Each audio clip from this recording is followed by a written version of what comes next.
Thank you to our sponsors for today's video, Eaton, Amber, InfyPower, and StarCharge. Eaton is a one-stop shop for implementing reliable and innovative EV charging infrastructure at your site. Across all applications, Eaton's EV charging infrastructure hardware and software gives you the scalability, flexibility, and intelligence you need to charge today and scale up tomorrow. Learn more at eaton.com/EVCI. Also, our sponsor, Amber, providing modern protection plans for your Tesla's battery and more, without the hassle of long-term contracts or upfront payments. Check out the link in the description to explore their plan options and use code SPEC5 for a 5% discount on all orders. And InfyPower is the largest EV charger module provider with over 3 million power modules running reliably worldwide. Their latest G2 collection features ultra-high power density and efficiency for EV charging and energy storage integration. InfyPower, innovation for your power.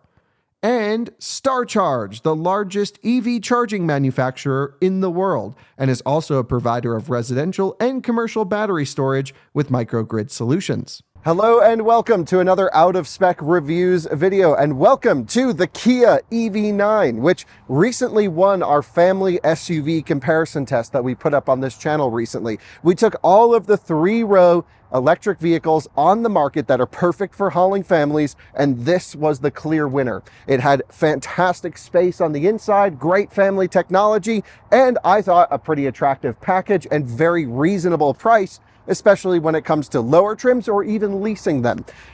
Then, since that video came out, Volkswagen has launched the ID Buzz in the American market, and this is a three-row electric hauler, more van than SUV, but still incredible for families, tons of space, and we've absolutely fallen in love with the Buzz. However, is it good enough on paper and on the road and inside and outside to beat the Kia EV9 for families? That's what we're going to find out here in this video. And I've brought an oddball. Colton joins me behind the camera. Colton, you had this idea at dinner last night. Yep. And said, okay, some people don't want to spend 70 grand on an electric family hauler. What else is out there that's efficient? I've brought a Kia Carnival Hybrid along.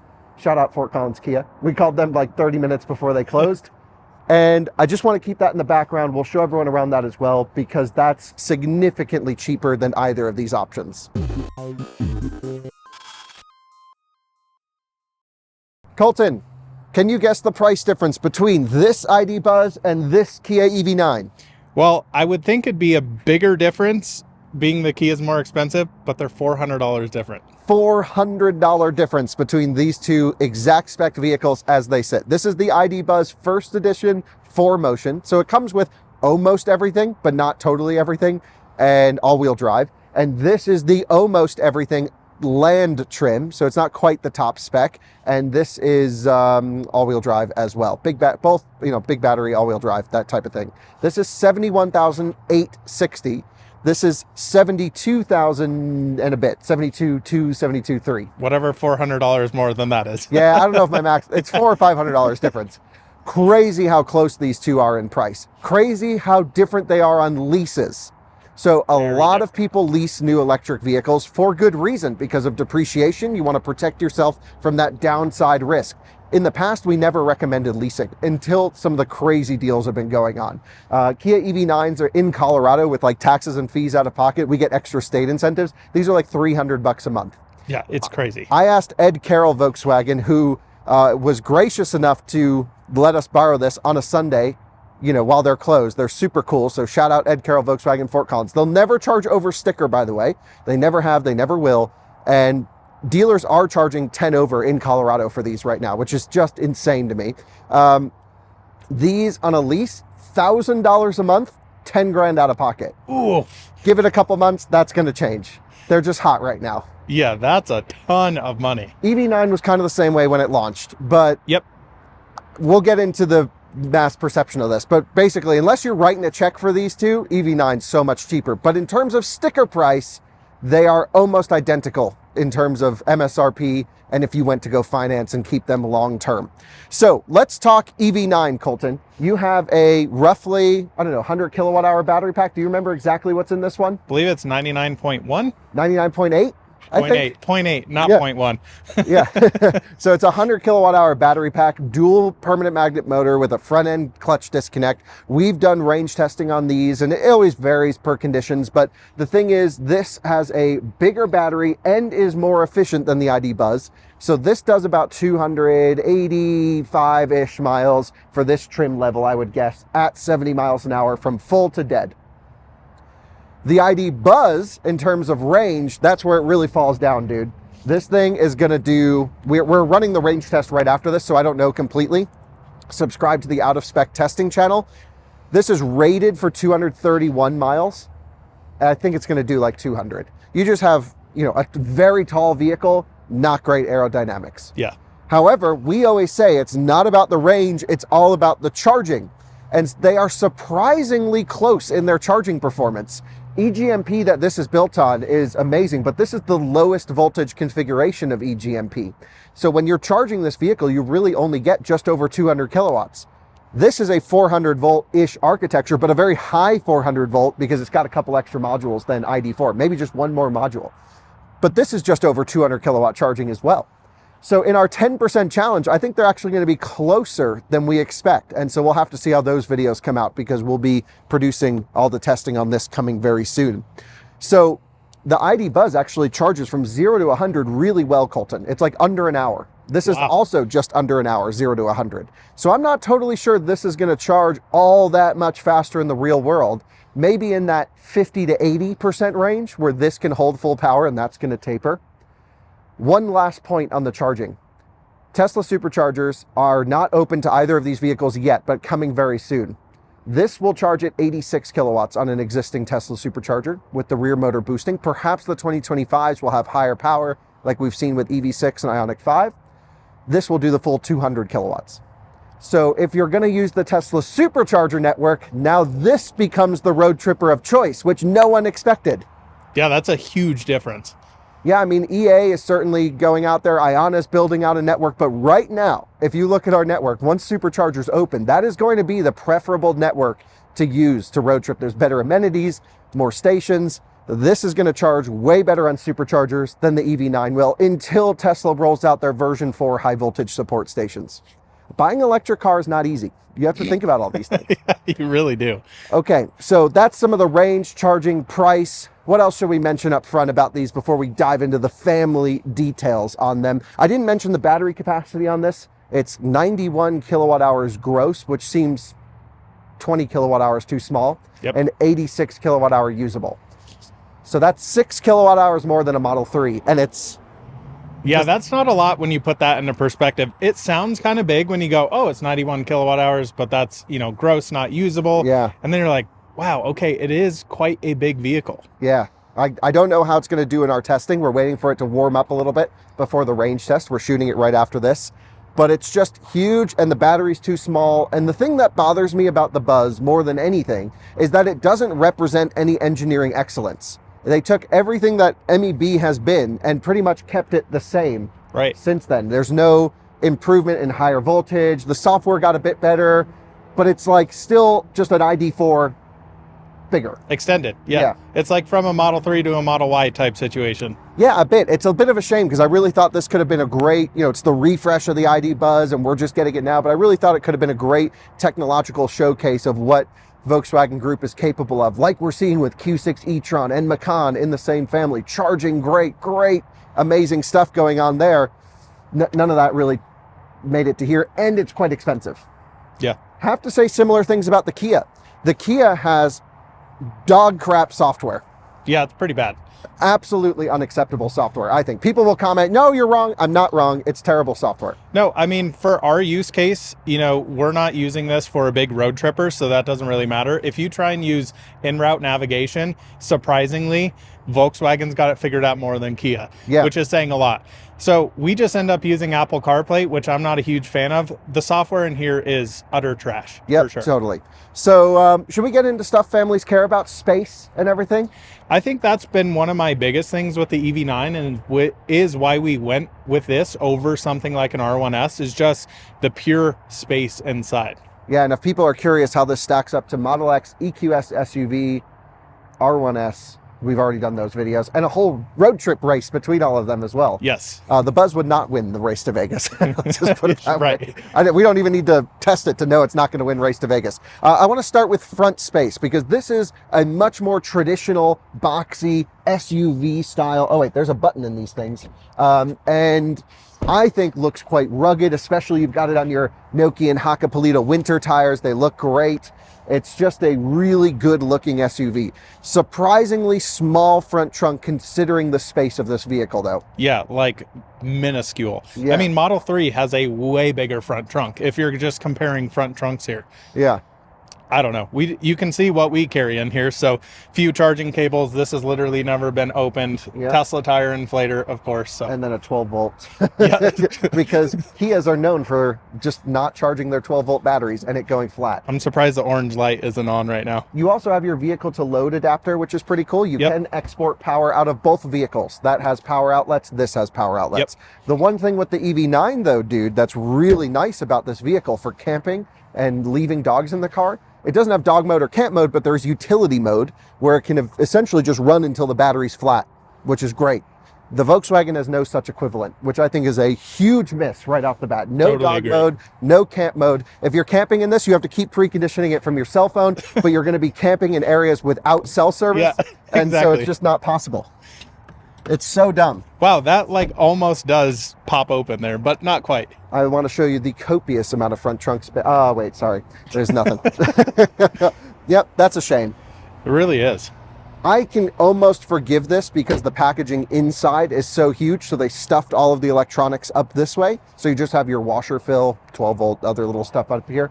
So I can forgive that, but I still think Rivian has a much larger front trunk. Tesla with Model X has a much larger front trunk. And so the packaging of all of this, a bit of a shame with both vehicles, let's just say.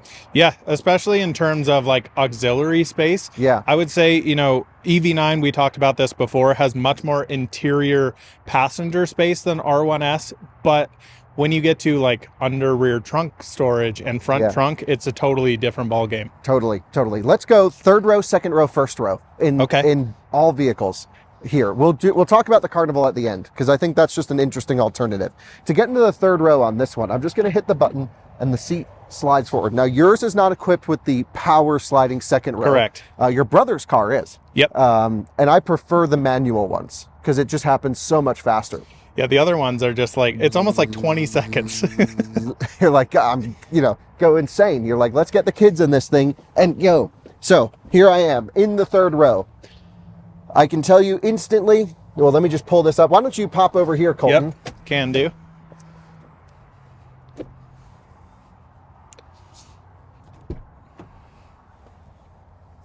So I want to say that this is a completely usable third row. I'm 6'1" or 1.86 m, and I have this seat not completely all the way back. I can easily fit with my knees straight. This particular EV9 is spec'd with the captain's chairs in the second row, as is the Buzz, so they are spec for spec. In both configurations, there are ways to get bench seats.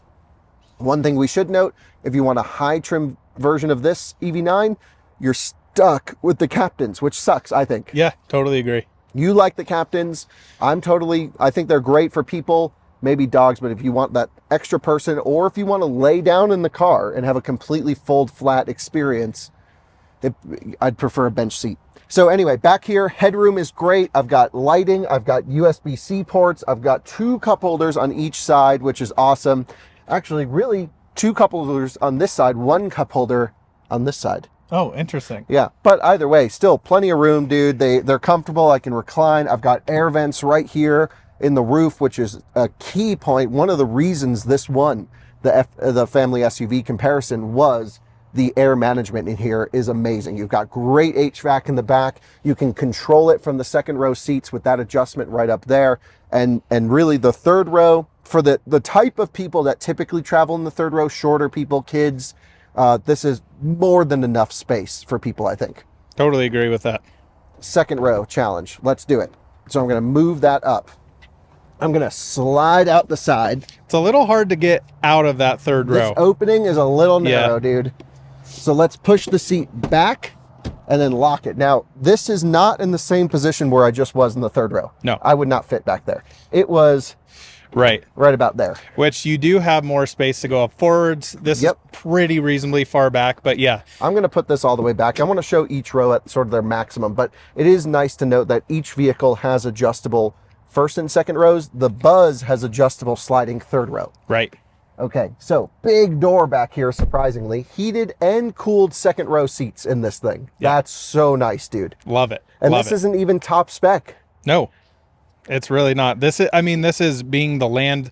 The GT line is arguably similar. It's just like interior wise, you get a little bit different leathers, few small different things, heads up display, I believe, and some other creature comforts. But this feels, for all intents and purposes, like really, really nice. Cool functionality here with the center console. You've got a tray and storage. I hate this center console.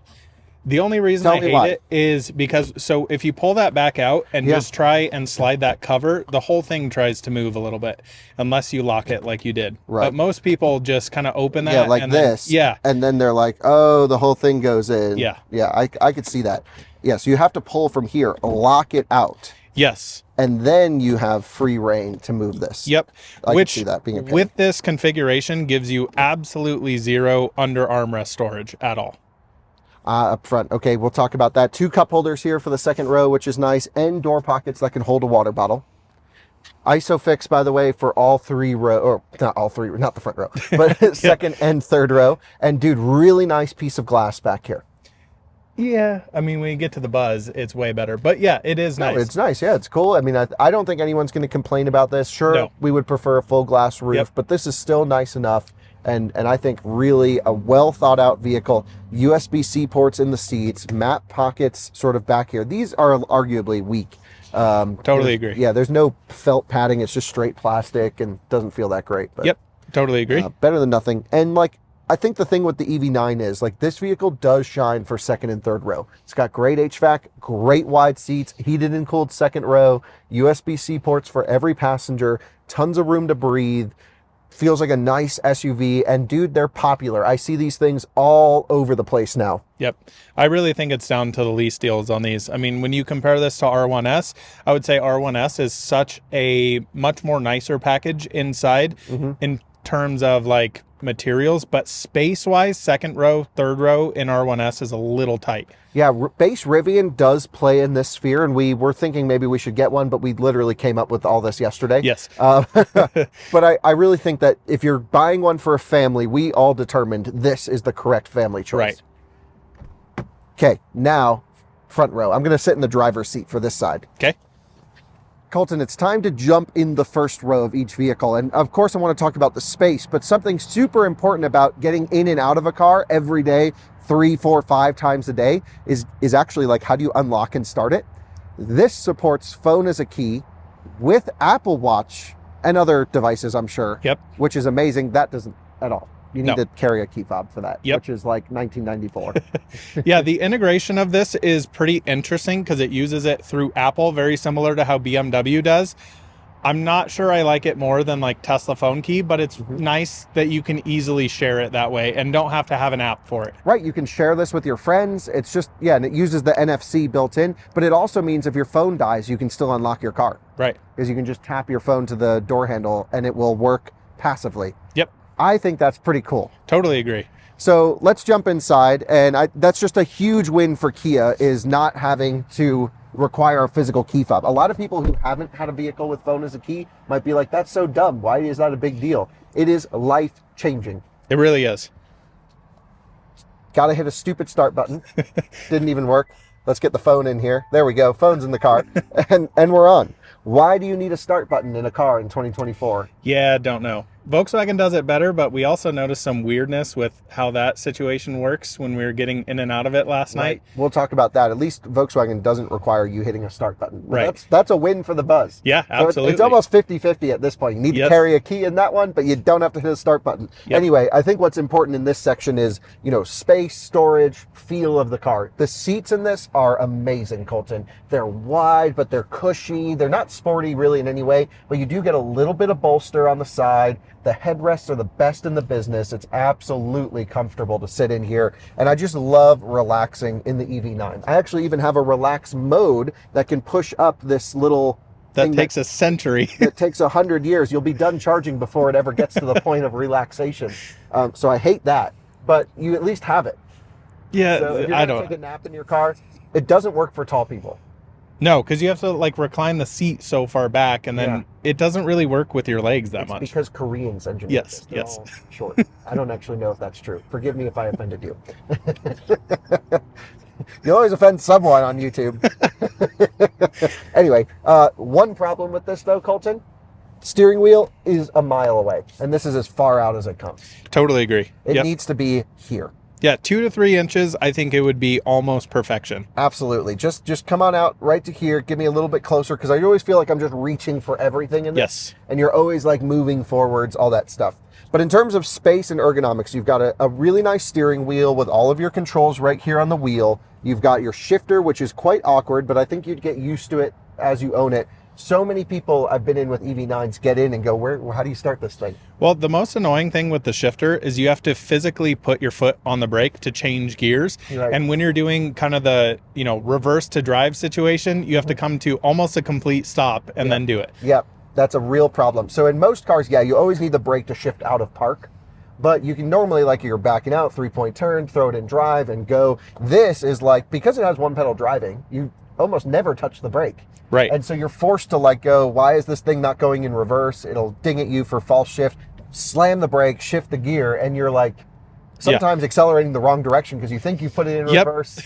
Or put it in neutral and then you're now rolling. Yeah. And the weirdest thing is this car doesn't start up in full I-pedal, and there's no way to force it to do that. So you have to pull the left paddle over that to put it in I-pedal. But then every time you shift out of reverse or drive, yeah, you have to press it again. And I-pedal is one pedal driving, for those who don't know. Yes. And, but that's one point for this. The ID Buzz does not support one pedal driving at all. Right. And the regen on this thing is truly staggering. Compared to a Tesla, it feels like you are slamming on the brakes. It's awesome. Fully adjustable regen, of course, and different drive modes. And this is just a great driving vehicle. I just don't love the seating position. So that's one thing. Great center console in here, Colton. You've got 2 cup holders that do the spinny thing. So you can bam, bam. Yeah, love those. And then, of course, you can close it all up, which is perfect for our OCD brains. We love that. You've got storage down here, which is wonderful. And you've got 2 USB-C ports. One great feature is you can say, I want it to be a data port or just power. And there's a few use cases why I love this. Occasionally, I'll plug my phone in and I don't want to use CarPlay for whatever reason. I just want to use speakerphone, or, a lot of times if I'm sitting charging and I want to watch a video on my phone, it goes through the car speaker. Right. And there's always that delay, and I don't want it to go through the speakers. Yep. So here you can just boom, disable CarPlay, and you're good to go. Does this support wireless CarPlay? It does. It sure right? does. Yep, but EV6 doesn't. So just one of those Kia things. Because this is CCNC, this is the new operating system. Correct. Which also comes with nice features like manual preconditioning, which I don't actually think you have set up here, but you can boop, hit it right there. Yeah, I have it in a different mode. I don't know. I hate the software in this thing so much. Software is truly trash. There will be people out there that get along just fine with it, but in a competitive segment, this is not class leading, this is class losing. Yeah, I would say we get along with it, but it's just because you get in and you use this as an around town A to B car, you throw it on Apple CarPlay, and that's about all you need to do. Right. Route planning is trash. Oh, it is absolutely terrible. Yeah. I mean, just pop open the nav screen there, if you will. You can click map down there on these terrible buttons. Yeah. It's been a while since Kyle's been in here. And you can actually adjust the force feedback on this. I mean, I had one of these for 6 months. I should know it. And let's put in, I don't know, Las Vegas. Las Vegas. As it's thinking. There we go. Okay. It's pretty fast. Route. This is so funny because we've already done this video. Right. But it will basically have you stop at every single charging station and charge to the internal vehicle charge limit.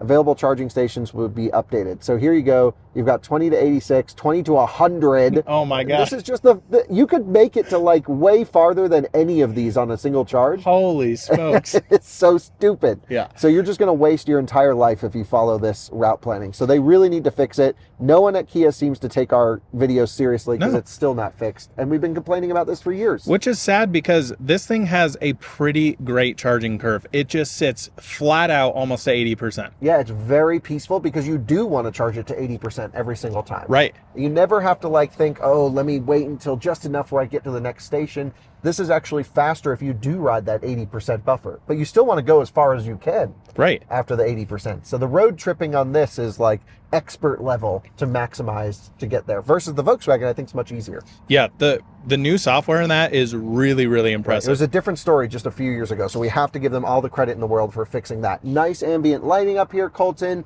Just a really nice place to be, good space. There are some cool features in here, by the way. There's something called passenger talk, so I can actually use my voice here, and it's projected all the way into the back. And it's loud and it's cool. So you can say, Jimmy, get off your phone, look at the scenery. And I absolutely love that feature. I think that's really cool. Yeah, it's just such a weird echo in there for sure. When I had our EV9, I would use that every day. Yeah, same. Anyway, really cool. Love this. Heated and cooled seats up here, of course. Heated steering wheel. It's got all the stuff you would need. And it's just a really fantastic electric vehicle, which is why we let it win, but it's not perfect. Yep. I do want to say one thing that I hear a lot of people complain about, and that is this little climate control screen. Okay. Because from Kyle's angle, if you're sitting back there, this is my view. You can't see it. Right. But the only nice thing is you do just have hard buttons here, so you can kind of just do this. A lot of people try and go up here. You can also press this button here and go into this climate screen.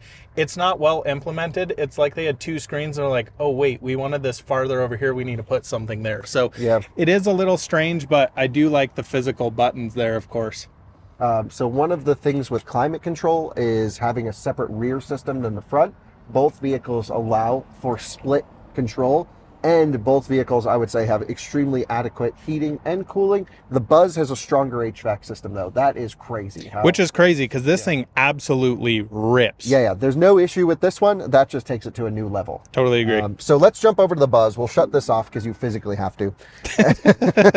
I can't tell you how many times I've gotten out of this car and it's beeping at me, and I'm like, I left it, just on. How about the sound systems? The Meridian in this is, I would say, 6 out of 10. I'm not sure I'd even say it's that. I've not been impressed by Meridian in Kia, which is weird because your R1T has the OG Meridian and it rips. Same with the old Range Rover Meridian stuff. Yeah, that's Meridian's crazy. always been awesome. And in the EV6, EV9, I'm just like wanting more.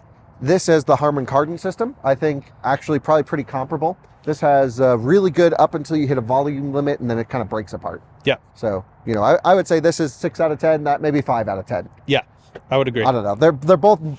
They both could use like a really big boy sound system, I think. Especially this is like a fun party vehicle. So now coming over to the Buzz, before we really get into it, Coleton, I think if you look at it kind of from the hero angle over here, this is like a fun vehicle. So the EV9 is serious. It's an SUV, it's boxy, it's tech forward. This is retro. This is invoking some kind of feeling from the past, which will only take it so far in sales. I think a lot of people are buying these just because of the design, the heritage, what it stands for, what it means. And I love that. I think a car should be more than just a box on wheels.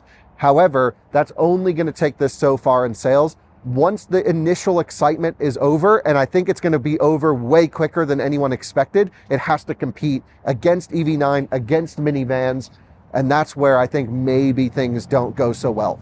Yeah, I would totally agree with that. I mean, when I look at the ID Buzz, it just makes me smile. They did such a nice job making it retro but modern, futuristic at the same time. I think they knocked the styling absolutely out of the park. Yeah, it looks cool when, like, if you roll up in this, you're like obviously the cool mom. Yeah, exactly. Versus the EV9, it's just another mom SUV. Yeah, totally agree. We did a build quality review on both vehicles, actually. Right. How did they stack up in terms of fit and finish, paint quality, panel gap, stuff like that? Yeah, so we didn't do paint quality on the Buzz, but I have to tell you, both you and I actually were exceptionally blown away with how well screwed together the Buzz was. I have had a few weird things on the EV9, paint not matching on bumpers, stuff like that. It's not perfect. I would say it's better than its counterparts, Rivian R1S. I personally feel like the Kia is well better screwed together. Interior materials, though, Rivian has it, both of these by a mile. Yeah, Rivian just chooses the correct material. Whatever they put on those seats, like, wears forever. It never shows age. It's crazy. Yeah. Mine has 60,000 miles and looks brand new. Yeah, and it gets dirty and I clean it and it's like, oh my God, this looks literally brand new. Yeah, I don't know what Rivian's doing, but hopefully with this Rivian Volkswagen partnership, Oh yes, I didn't even think about that. Yeah, I mean, it's just for software and electrical architecture. Maybe they could use seating materials. Yeah, please. That would be great. So on the Buzz, fun, built really well, screwed together like a German vehicle should be, not like Macan. This is way better. And, It really is. And it's huge, dude. This thing is long. It really is. The one big thing that surprises me is how tall it is. Like you standing next to this, it is taller than you are. I'm over 6 feet tall. Yeah, it's a big car. Yeah, and I think that lends itself really well to the family stuff. Hurts the range, yes, but as long as you can recharge pretty quick, then this could be really good. Let's show everyone inside. We're going to do the trunks at the end. We'll do that comparison. And boot space, I should say. But getting into the third row is going to be really important. By the way, the sliding door is a game changer for families. Yeah, it really is. And I think the real reason we're doing this video, everybody calls the EV9 a minivan, which I've never understood. Yeah, it's not. People say the same thing about the Gravity. Yeah. I don't understand that. Yeah. This makes it a minivan. Yeah, this is a sliding door makes it a minivan. Yes. Model X, though. That's not a minivan. Not a minivan. That's a coupe SUV, in my opinion. The Model X is both of our least favorite Tesla. Yeah, by a maybe long Model shot. Y is. No, I wouldn't get a Model X over a Y. Okay. Anyway, to get in the third row, totally different approach to EV9 and way better. So much better. Do you know why? Well, I like how the seat folds and then the door goes all the way back, but I don't know why you're thinking. Oh, yes, I do know. If you have a car seat. If you have a car seat in the Buzz, this is a Look at hack. Kyle. I met someone with a child once. It means you don't have to remove your car seat to get into the third row because the seat angle doesn't change. That is very smart. Now, I would be curious how far it actually goes forward. Looking at this, kid seats are pretty bulky, but that is really well thought out. So either way, like you may have to move this up, but I think that's a lot easier than having to hook in this whole car seat thing. I put Eva's car seat, Drew's daughter Eva, I put her car seat in, I forget what it was, our Cybertruck.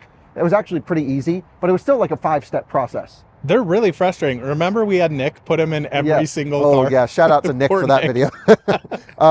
Okay, by the way, one last thing I want to show you here before I jump in. Look at how much movement you can get on the third row. That is huge. So that's full forwards and full back on the third row, which is pretty amazing. So I'm going to jump in the third row. By the way, so much easier to get in. It really is. I can slide this. So it is all the way down. So go farther. Got it. Yep, you got it there. Whoa! It goes forever. It really does. The world's stupidest headrest, Coleton. Yeah, not a huge fan of those. Well, and then when the kiddos leave them up back there, of course, you can literally see absolutely nothing out of the rearview mirror. Great point. This does not have a digital rearview mirror. The Kia does. Yes. So and we love it. Absolutely love that. Yep. So anyway, dude, in terms of space, would you mind? I can't even reach it. Oh, wait, hold on. I got it. Okay, there that's back. Then I have to, this is quite awkward. It is awkward. I don't know, can I pull this strap? No, you have to physically push this forwards at the same time pulling the seat back. Yeah. I don't think a kid could do this. No, and kids love doing this. I definitely know they love doing that. Would you mind putting that seat all the way back? Yep, I'm going to have to hand you this. That's fine. Let's show Coleton's doing his thing. There we go. All the way back. Look at the knee room. Yeah. Crazy. And then the real crazy thing is the space you get here as well. But, oh my gosh. So we also have the center console that we've moved back here, which goes up front. We'll talk about that. Can I just throw this in the trash can? Yes, please. It feels like like a trash can. It's like the worst engineered piece of thing ever. It's awful. It's really bad. Yeah, so we'll get into that in a second. But back here, all the room in the world, just to tell everyone, like way more than EV9. Yeah. And it's got air vents in the roof, just like EV9. And in terms of passenger comfort, this wins. USB ports, 2 cup holders on this side, 1 cup holder on this side. Reversed sides, by the way. That is weird. And then, yeah, I mean, just like, I think hard plastic is nice. You've got like a little iPad holder thing that you can put your iPad here and watch it going down the road. Oh, cool. Just like a little slot to put a device in, which is nice. You've got fun little ID buzzes everywhere in the material. Great view with this giant glass roof that is electrochromatic tinting. It's so nice. The biggest thing that you look so much more comfortable back here is headroom. Oh yeah, all By the a lot. headroom in the world. And then the seat also reclines. But I'm trying to figure out how to do it, but I know it does it because I did it on the launch. Oh wait, here we go. I've got the thing. There you So go. there's forward, there's back. Ooh, nice little lounge. Ah, it's amazing. Very nice. So what I think Buzz owners should do is pull out the second row. It just looks like it's a few bolts. Yeah, it really does. I think when this is more forward here, there you can see. Pull out the rails, and then you could have like the world's loungiest third row. Executive pack. Yeah. Yeah, dude, this is amazing. Without question, way bigger than EV9. Yeah, totally agree. And so like if you are just doing the school run with your kids and you need to put a third row in, this is the move. It's no question. Way more space. One problem with the second row. Yep. I'm going to pop out and I'll show everyone. Okay. This one is equipped with the captain's chairs. I think, if I remember correctly, you cannot get a bench seat and all-wheel drive.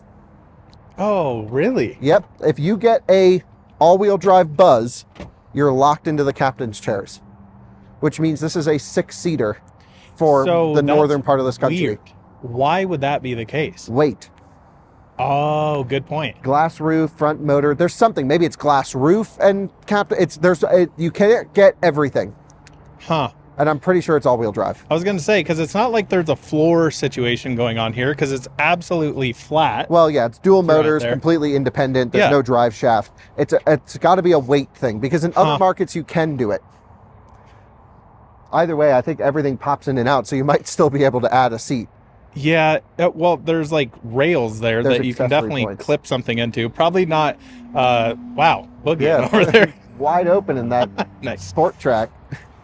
So jump in that second row though, and tell me what you think. Because, by the way, nice little adjustable handle here to get in. Totally agree. One interesting thing with the Buzz, all the seats are like 5 to 6 inches too far that way. Yep. They don't come to the side of the vehicle enough. Now, it could be for crash reasons. It could be to allow for the sliding door mechanism, but you do have to it's tall and it's quite awkward to get up and into the Buzz. I fell into it last night. Yeah, so I don't really know the proper way to do it. I think I would do something like this: left foot in, then step and sit. Just kind of, I don't know. It's a really because if you slide out of it, you're like, oh, whoa, and you end up just putting all the stress right here on the side of the seat. Which this material feels nice. It's not a leather-free material, and it looks beautiful with this. What's it called? Ocean interior? I don't remember exactly. That's Rivian. Whatever. The light color interior. We didn't look at the configurator, obviously. But yeah, I just feel like that's hard on the seats. So anyway, if you get in normally, you're like, barely can get your butt on the seat, dude. It's hard. That's where I fell out last night. I tried to do the butt on the seat and then didn't get there quite a way. So, okay, I'm going to put this seat as far up as it'll go, which is there. Smokes. That's as far up, and I still can get my knees straight. Dude, and then the space back there, I mean, wow. And as far back as I can go.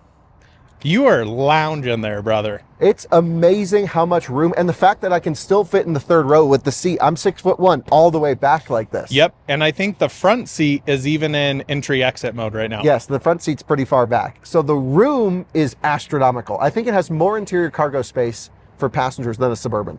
Which is crazy. And I thought the EV9 was huge inside. I remember getting in that second row. I'm like, oh my God, this is a huge selling point. Then you have this and it's like, oh, it's not even close. That feels like a little Hot Wheels car. It really does. This yeah, is massive. absolutely. You've got cell phone holders in the second row seat. I think a much better implementation of seat back pockets. You've got air vents in the roof that can be controlled from either side. So because there's the glass roof, there's no climate control here. By the way, if anyone's speccing an ID Buzz, get the glass roof. Yeah, it's amazing. They're expensive. It's like an additional option on the top trim or in the first edition. I think it might be like a supplier shortage. Just skip all of them unless you get the glass roof, I think. I think it's a very fair price for that large piece of glass. It's like $1,400 and it's electrochromatic, which is every amazing. Penny, worth it all. Yeah, totally agree. And it's the largest piece of glass that I guess has been in the Volkswagen Group catalog. And I love that it tints electrically. And when you shut the vehicle off, it goes to the... So this is its natural state here. Yes, which is closed, essentially, blocking the light. And then it uses electricity to open it up. So cool. I love it. Dude, one thing is when you remove this trash can, let me just get this piece of crap out of here. You've got a flat floor that runs first to third row. Yeah, let me pop this open, which is pretty cool. So this would be super amazing for skis or any sort of lumber. I don't know what you would put there, but that's really cool. Lumber. Yeah, you're going to the lumber yard. You're going to use this as your truck. Sure. I mean, you could. Okay. So anyway, I think it's just so much space, great HVAC. Like, this clearly is designed to move people. And people movers is something Volkswagen's done forever, dude. This is built by Volkswagen Commercial Vehicles. They've built the T6, T7 vans. It's really, really neat. I want to talk about this door situation here. Okay. So dual sliding doors, which is nice. Yep. This window is cool that it opens. The long wheelbase version of the Buzz is night and day from the standard wheelbase Euro spec, as we call it, because they have no windows in the back and no HVAC in the back. Crazy. And we get both of those. So that's completely solved, which is wonderful. So you've got window switch. This pops out and slides. It's a bit like a tailgate on a truck. It's really cool. I think it's fun. Yeah. And you've got a USB-C port in the door. The problem is when you open the door, your port goes all the way back there. So if you have your phone and cable in there, good luck. Get a long cable. Yeah. So I think that's really the only thing about it. And then Alyssa lost her purse in the door pocket yesterday. Yep. So she didn't know where it went. I took a turn. It fell into that door pocket. Then she opened the door and couldn't find her purse because it was hidden in the door pocket. So that's just minivan things. We're not like minivan people. No. And I think this is the first cool minivan. Totally agree. It feels like you can get all the benefits of a minivan, all the benefits of an SUV because it's tall and big and bulky, but you don't look like you've lost at life. Yeah, totally agree. And it's fun and it's cool. It's like actually really, really cool. Okay, jumping out of the second row, which is the key selling point. I'm going to bring my front center console with me for the review because that's part of the front seat review. Colton, you want to pop to the other side or just bring your own console? That is such a strange implementation they've done there. And I get it for, I guess, being able to be modular, but like, how do you get it back in? That's what I'm looking at. So these are the little mounting things. So it only takes two. So I think I got to pop those up. Okay. And then I got to slide this way. Jesus Christ. This is so stupid. I mean, I can't imagine you're bringing this with you every day. No. Imagine like, oh, got to go to work, honey. Bring my car. So then you have a hope and a prayer to get it back. We're in. Oh, you did it. Yep. Good job. Now it's locked in, but it still feels extremely flimsy. That is not great. So do you have little cubbies in the front and rear there? So I've got, yep. Okay. And I might have it 180 degrees. No, flip. I think it's actually right because this tab was here on the front. So I think you got it perfect. Yeah, but who knows if the last person who did this got it incorrect. That's true. Good point. So there's a little slot in the rear. It's lame, dude. Compared to EV9, like I see the benefit where they were thinking you could walk from the front to the back. I don't think any normal human's fitting in between here easily without just looking like you're crawling through your car. Yeah, agreed. So anyway, the seats in the EV9, way better. Totally agree. Yeah, these are still fine, but the EV9 seats are 100% more comfortable. You do get the thigh extension, which is nice. Yep, totally I like agree. that quite a bit. And the driving position is totally different. So first of all, you're way higher up. You've got this very unique view out the front, which I absolutely love and Coleton absolutely hates. I don't think the front view is what I hate. I don't like the seating position. I feel like I'm driving a bus. Duh, obviously. Yeah. It's the Volkswagen bus here, essentially. But yeah, not a huge fan of the driving position. I disagree. I think it's fun. You really do feel, you could be like that guy on Instagram that waves to all the bus drivers out there. Have you seen the students? He's a Stuttgart bus driver. Because I liked one of his videos, my whole Reels feed is filled. Nice. So I drive this. I just want to be... Hello.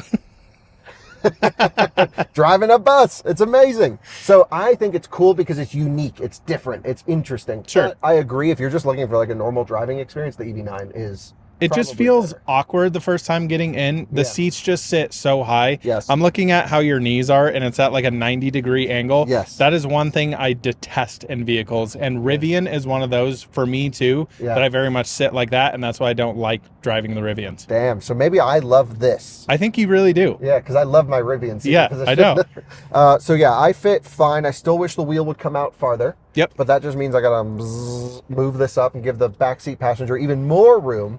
And overall, like, I think the main problem up here are the capacitive buttons, like you had mentioned. Yep. So we don't have any over I here. can show everyone here. On that side. So this pad is really annoying because you end up like that. You mispress a button, then the heat's running full grip. Then over here on the side, you have to hit rear to adjust the rear windows and everything, which is a pain. A little top tip for those of you out there, you can push and hold rear for a second. It'll start blinking, and then one window switch right there will bring down all of the windows. That's super cool. Yep. So same as ID4, nothing new there, but that will work. Then I can roll them all up. So let's see if that back window does that thing. Oh yeah, this one's been getting caught. Oh, this one did it. Oh, this one did it. It's a problem with the buzzes where the second row windows don't close all the time. Huh. So now I've got to click rear and like rock this window. Nope. God damn it. Come on. Gosh.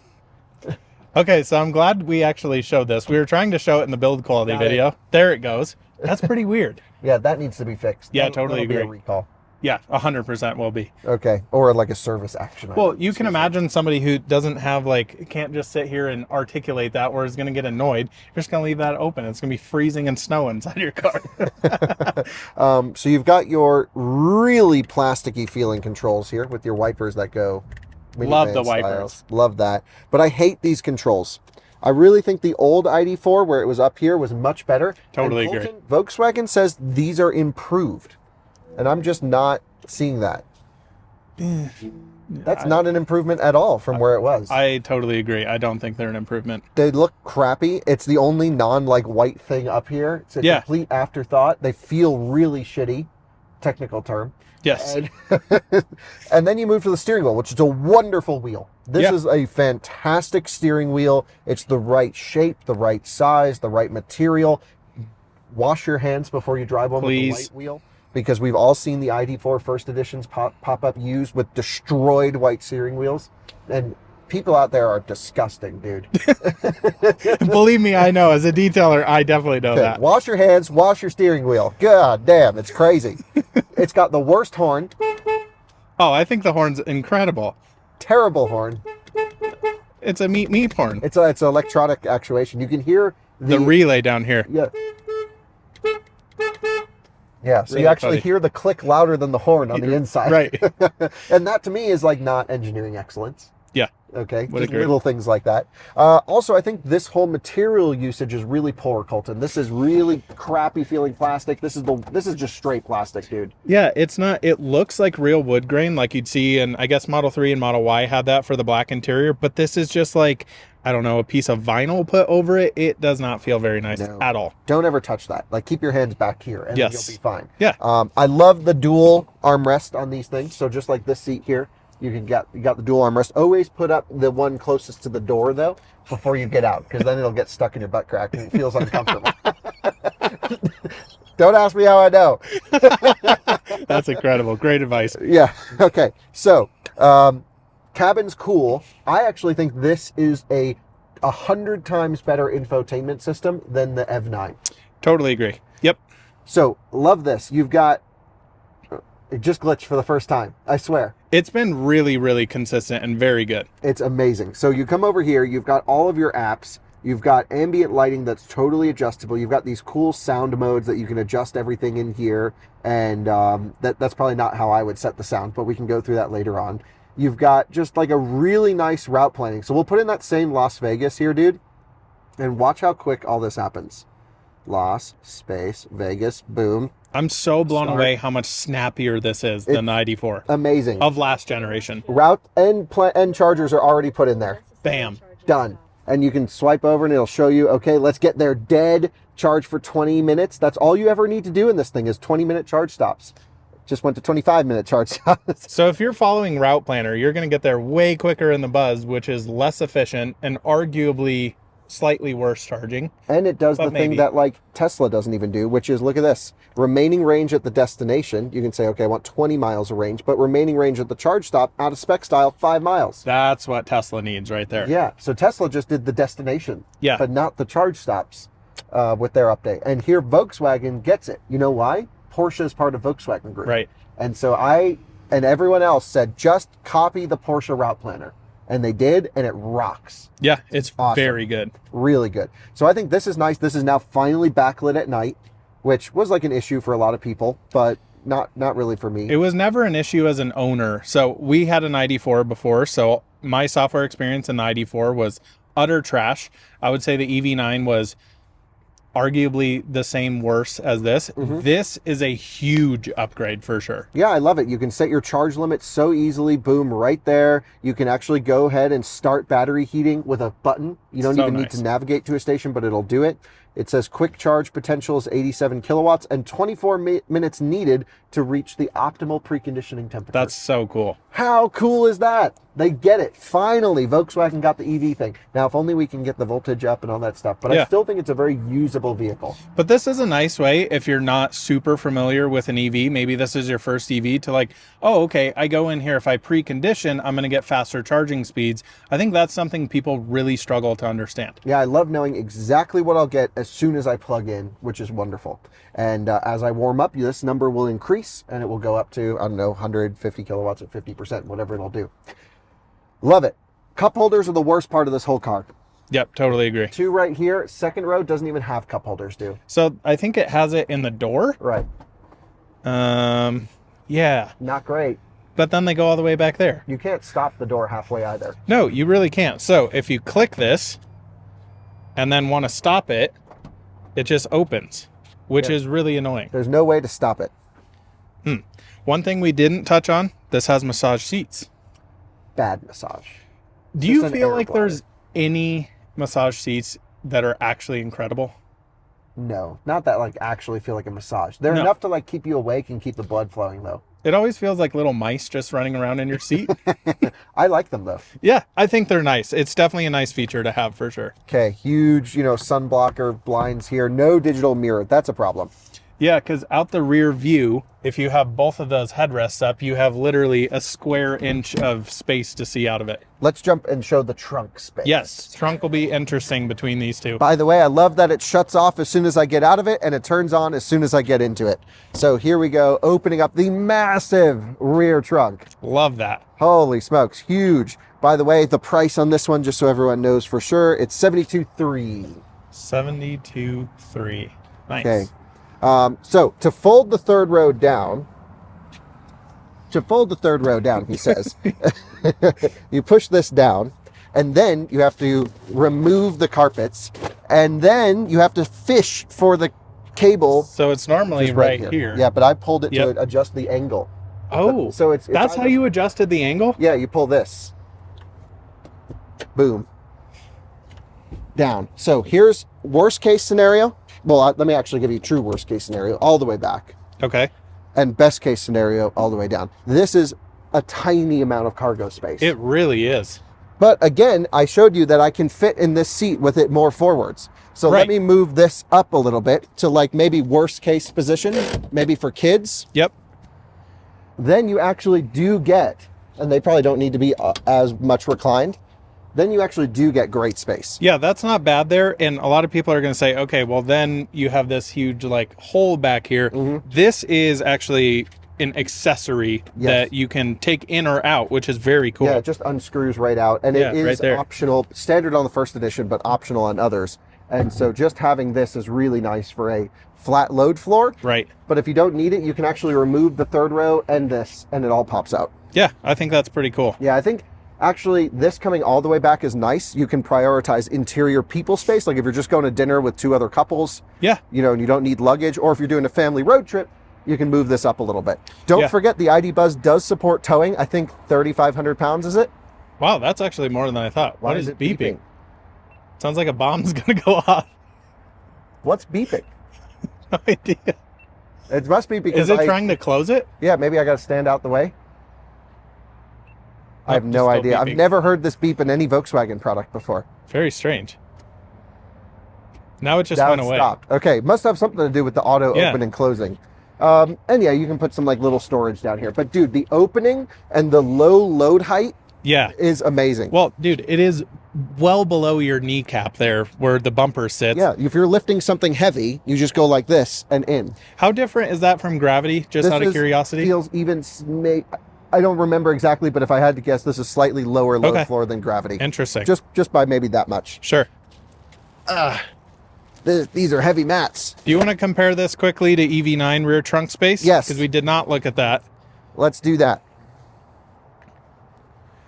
By the way, rear end design, we haven't showed it. It's cool. This thing looks like a little space pod going down the road at night with the lights going everywhere and stuff. It's really, really nice. Totally agree. Digital rear view mirror camera is up there, and then your normal backup camera. Dude, this is so much smaller and way higher. It's different. It's a lot different. This looks like a little sport coupe. Yeah. Also, look how terrible these mats are from Kia. Like, what in the hell? That's the factory mat? Yes. Dude, that's awful. It's terrible. But you've got some cool things going on back here. You have your vehicle to load power outlet. Yep. You can also pull out of the power port. That has one under the passenger seat. And then to open the third row down, you pull that tab. You pull this tab, and it's got okay trunk space. No issues at all. It's very spacious, but dude, the height difference, big difference. Might be twice as much. It really is. Room in the Buzz. Totally agree. I do like that you can close, or basically on the second row, you can hit the button back here and fold those down all in one motion. Oh, let's show that really quick. Yep. So that's nice, but they don't go all the way down, which is annoying. It got caught on the armrest. Yep. Okay. I'm sold on the Buzz after this.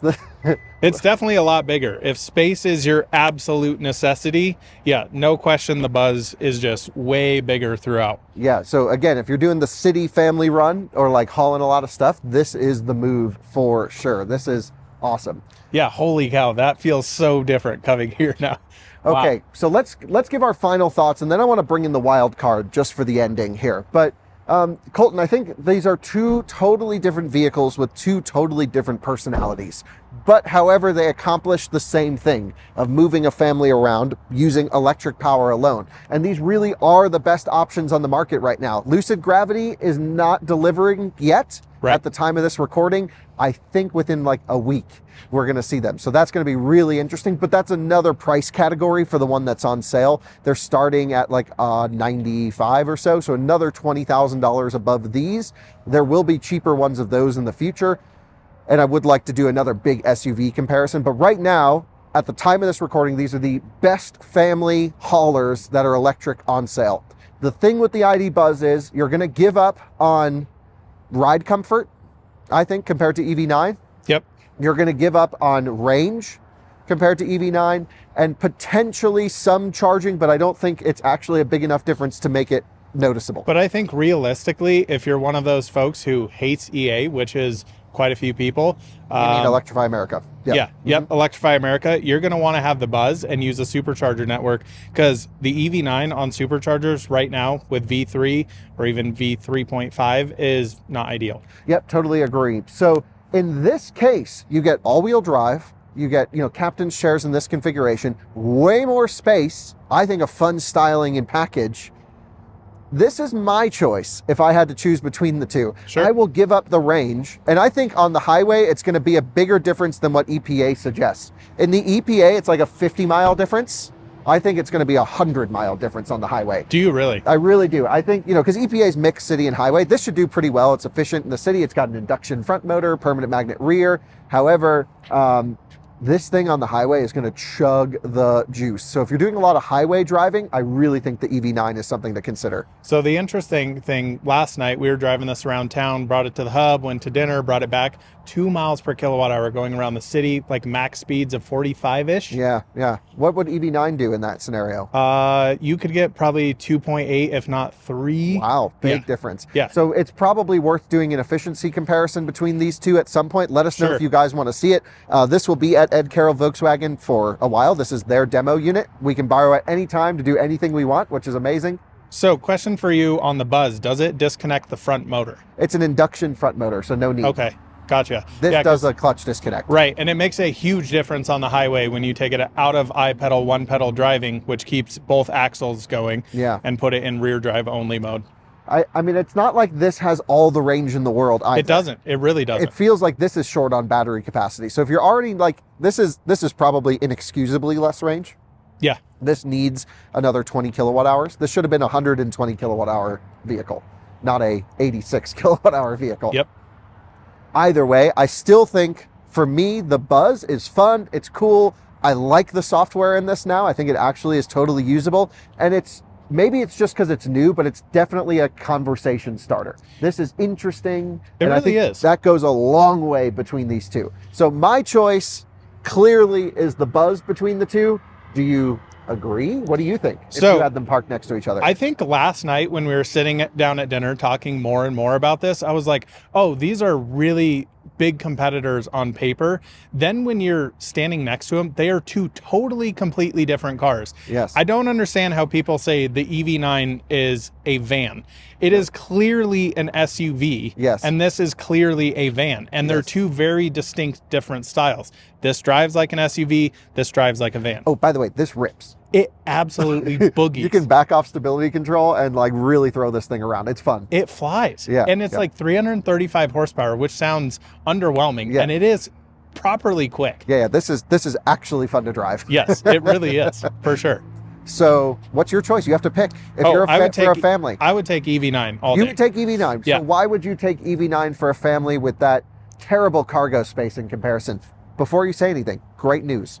Yes. Your high voltage battery Oh, is charging thank you. your 12 volt. Thank you. So excited for that. Why is that glad there? I do that. I don't know. For me, it really comes down to the Buzz driving, just comfort. I really am not blown away by the suspension. Suspension in EV9 is magically comfortable. Except for sometimes it does the torque. It does a rear porpoise torque. I just felt like the This does Buzz too. was a little harsh, which Yes. I don't know is necessarily fair to say. It's just over certain bumps, like the entire car is juggling You're around. also sitting so much higher. True. So everything is like Yes, expanded. magnified. I feel like this needs sway bar disconnect so you can get rid of head toss.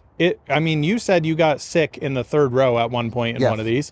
I will also say NVH wise, EV9 is substantially quieter. Okay. It is magically quiet, but really for me, it just comes down to driving seating position. It is always such a big thing for me. That's one of the biggest reasons I hate Model Y is I don't sit in the car properly like I do Model 3.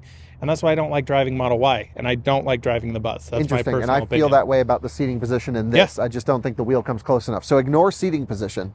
Yeah. And you're just thinking families. You got to put 6 kids, do the school run. This can accomplish it really well. We see it all Yeah. the time. People love it. Are you still going EV9? Yep, I definitely so would. Okay, cool. So we come to a disagreement. I want to bring over maybe the actually smart choice. Okay. This is like a cool statement piece. This Yeah. is an amazing deal on a lease. Yes. But if you're just going to buy something and run it for 8 to 10 years, let's just say, that's been in the background of the whole video. The Carnival. The Carnival, starting at $38,000.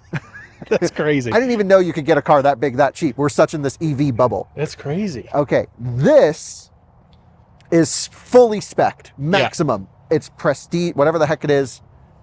We Hybrid, should look. Let's hybrid look real prestige. quickly. It's not even 60 grand. Yeah. This is and, under $60,000, fully spec'd. and it really feels like kind of an EV9 inside. I mean, you feel a lot of the Kia characteristics in here.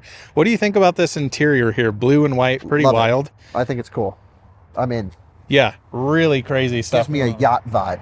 Yes, very much so. I don't like Hyundai Kia Genesis's leather. Like, I feel like this is really crappy feeling. This feels better than the EV9, I would say. I don't think It's so. different. Yeah, that's more greasy. This is just, I Yeah. don't know. But this, I just think the space in here is the main limiting factor. It feels much closer to EV9 space than Buzz space. I would say this feels smaller. When you sit in that second row, your Yeah. head is absolutely in here. One of the coolest things, though, we have dual sunroofs, Kyle, Oh, yeah, that's That right. They open. both pop open. which is amazing. Dude, trunk space. Oh my God. Oh, wow. Holy smokes. Oh, this kills both of those by a lot. In terms of depth, Yes. and does this fold? Oh, hold on. Let me see how this works. This, Oh, this does the stow and go something that's situation. TM Chrysler. Yes. Dude, Wow. also incredible height performance. So this is only available in front wheel drive. Both of the other vehicles we looked at were all wheel drive, much higher performing vehicles in terms of driving performance. This is slow. This is the hybrid one. Doesn't sound good. Sounds terrible. I mean, it's just like not an enthusiast driving package. Who cares when you're just driving the kids to school? It's fast enough to get out of its own way. It's no problem just to drive around town. And the space that you get. Wow. Dang. This is Wow. the mic drop because we're not minivan people. We're not hybrid people. in general, but you can't, if you're just trying to spend money on like an efficient hauler, let's say you ignore the cool styling of the EV9 because it does look quite rugged and quite advanced, and you really don't like the Buzz for whatever reason, it's too expensive, they are very expensive, and you want to get a fully spec'd, maximum kitted vehicle, this thing, let me just confirm the price, fully spec'd, $57,000. I think it's missing one option, which is the like executive rear seats or whatever. Wow. Yeah, this is the Hybrid SX Prestige. Okay. Shout out to Fort Collins Kia for literally getting this at 8 o'clock at night on a Saturday, because you had the idea at Texas Roadhouse last night. In terms of space, I've got screens in the back, dude. Big screens. I actually don't like this. I think kids would rather just have an iPad. Yeah, well, you're limited by, you know, software and hardware that's in there. Yeah, don't like that. I'd much rather just remove that option. But I've got power plugs, I've got like a table to eat with and cup holders right here, and a 7th seat. Which is nice. Really nice USB-C ports in the back, dual sliding sunroofs, a camera so awesome. You can see what's going on with the kids. You can even push this button to request things. So it actually pops up, and the main request when you hit this is you can say things like, go to work. Go to work. It's amazing. Hilarious. So it's got the, you know, the vents in the ceiling, all the same benefits of the other thing. It shuts off when you're not moving because it's a hybrid, and it's got a, you know, battery, and it's like 33 mpg, right? So that's years of driving to offset the fuel cost. And what is it's 33 combined mpg, 31 on the highway, 34 in the city. Wow. It's not sexy, it's not cool in any way whatsoever. It doesn't drive enthusiastically, but if you just want to move the family around for $20,000 less than those options, and this is a fully spec'd one, which you don't even need to get a fully spec'd one. The base ones are fine. You could save $20,000 to $30,000 on a new vehicle purchase going with this. Now, that's not what I want to advocate for, because I want people to buy a car as an emotional decision, as a fun choice. I want you to feel good about your car and not feel like you've lost at life. But you can't ignore that. I don't know on paper, unless you're a car enthusiast, if these vehicles are worth $20,000 to $30,000 more to do the same task. Colton, what would you say? Yeah, I mean, you and I drove the Carnival earlier, and it was just the most uninspiring driving thing. Forget driving dynamics. Ever. People don't care. It's just, but it's, I mean, for somebody just looking for full practicality, there's no reason you shouldn't get that over this, but these are way cooler and way more fun. Right, so these are cooler, but it's almost like a minimum wage salary difference. It's a lot of money. It's a lot of difference between the two. So I think realistically, these though are going to lease way better. Not the Buzz right now, but EV9 will for sure. If you're thinking about leasing an EV, which I would kind of recommend people to do, this is the move right here. Don't buy one new. Right. The Buzz is going to depreciate crazy. This thing's going to be worth half the price in just a matter of a couple years or less. And so I think you have to be prepared to say, okay, I'm either going to keep it for a long time, or you just are going to not care about the depreciation. Otherwise, I think you lease an EV9 is like the smartest decision here. And then you can get the cool stuff and you don't have to worry about the Carnival, which this lease is better than the Carnival because it gets all the EV credits. Which is insane because it's, you know, way more expensive. Way more expensive. And this right now, because it's so new at the time of the recording, you kind of have to go out of your way to justify the Buzz. Yep. But I do think, like, if you're going to buy a car for your kids, they're maybe in elementary or middle school, you're just going to do the school run with it, shopping around town, maybe you have another vehicle for your road trips, this is amazing. The one thing I will say is I've seen a lot of older people buying ID Buzzes, Colton, more grandparents, they like it for the style, the nostalgia of the vehicle. Yep. I think that's going to wear off pretty soon. It'll be interesting to see, especially secondhand market. I know from experience, the Volkswagen stuff does really not hold its value all that well. Depreciation is a very, very real thing. I'm curious to see what the ID Buzz is going to do. I genuinely have no idea. It's just on paper, it doesn't make any sense. It's way too expensive with way too little range, and you know, it's on paper, it's hard to justify it. When you get in person, you feel the quality of the vehicle. When you see the practicality, which this is clearly the most practical vehicle here in terms of interior space, you go, oh, okay, maybe it actually isn't so bad. Yep. But I think when you a lot of people just compare stats, compare YouTube videos, and this is a tough sell, but it is the cool choice. Like when I see these rolling around town, I'm going to be ID buzz. That's amazing. Yeah, absolutely. And I think a lot of people play way too much into range and don't really understand that like charging curves really make a difference. And Yes. What did you say? This was 0 to 100 in like 45 minutes? Yeah, 49 minutes is what I did on the 77 kilowatt hour pack. And this is the same pack just with an extra module. So it should be identical because it just pulls that much more amperage. I mean, even going to 80% on this is not going to be too terribly bad. And you're going to have plenty of space for the kids, your luggage, dogs, whatever you're going to have. Like, yeah, I think it's a really cool package here. Yep. So I say the ID Buzz wins. You say the EV9 wins. Andreas? I mean, in terms of space, it's no doubt better for families ID Buzz, for sure. So does ID Buzz win this time? Yeah. Is this the best family hauler? I would totally say it is. Just needs dog mode. Yeah. Andreas, you want to share your final thoughts? You've now seen both vehicles. He just showed up. You got to say one. Which would you choose? You know, ID Buzz looks amazing. I love it. Looks like a concept car that actually came out. Yep. In the same styling. They rebuilt it initially. Yeah, I love it. But I don't know any specs. I know charging isn't. I just arrived here. I have no idea about this car. So choose ID Buzz. Yeah, if I had to, I think I would take the ID Buzz. Yeah, that settles it. ID Buzz wins. I didn't expect that to happen today. I really thought we would go this thing on paper and in real life is like kind of lame for the money. This is the clear winner. And I don't think it's lame at all. Yeah, everyone said, if you look at the comments on our stuff, dude, everyone says it's lame. Yeah, people are very upset about the Buzz. Yeah. I do agree it's very expensive. And it's 3 years too late. Yeah, there's no doubt it's expensive. Just wait for these things to lease better, and I think these are going to be a hell of a deal. Yeah, these will be $500 a month in no time. Just Yep. give it some time. Anyway, thanks so much for watching an out of spec reviews video. If you want the best family hauler on the market, it is now officially the ID Buzz. It has dethroned the EV9 in our very unscientific test. I'm really curious to see what you guys think. The commenters are way better with the kids and the storage and the space. But I think this hopefully will give you an idea between the two vehicles. And if you just want a cheap, practical, you know, if you're buying with your head and not with your heart, just get the Carnival or a Sienna or a whatever the heck. Don't get a Pacifica. I hate those. I still want to see a Pacifica with a Hellcat motor in it. Yeah, do that. That's cool. But anyway, that's the end of the video. Thanks so much for watching. Congratulations to Volkswagen, and we'll see you on another one again soon. Bye-bye.